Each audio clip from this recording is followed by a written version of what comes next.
This is my 90-10 rule when it comes to the success of your book.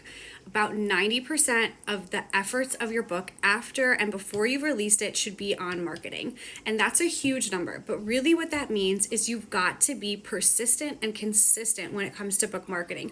And that's not running, one set of paid BookBub ads. That's not Amazon ads or Facebook ads. Marketing is about positioning and it's about consistency. So it's making sure that you're posting consistently on platforms where your readers are active and making sure that that marketing is geared towards those readers, that you're speaking in a language that they understand, that you're using graphics and comparables that they see from maybe authors who are more well known in your genre, and that you're really reaching them as many times as possible. Because we're all consumers.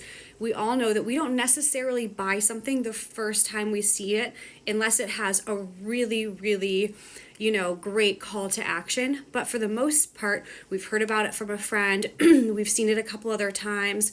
We might have seen the ads a couple times before we decide to pull the trigger on it. So you need to think about that as well for your book, is that readers, even your friends and family, they may not go and purchase and review your book. So it's all about consistently getting your marketing out there, your brand, which is you, and your product, which is the book, posting and continuing to share and grow that. So much of your book success has to do with the marketing. The 90 days before your book launch with pre-sales and pre-launch, giveaways, ARC readers, street teams, reaching out to bookstores, all of that.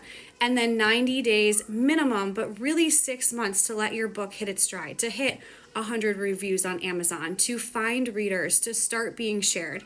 So if you're not taking marketing as the important thing that it is, don't be surprised if your book sales just don't hit what their potential really is. It could have nothing to do with your writing and everything to do with how you're positioning your book. For all of my tips on marketing, comment author, and I'll share my free author marketing guides, tips for the 90 days before and the 90 days after your book launch, and how to really put your mind in the mind of a publisher, a marketer, and start branding yourself and selling your product, which is your book.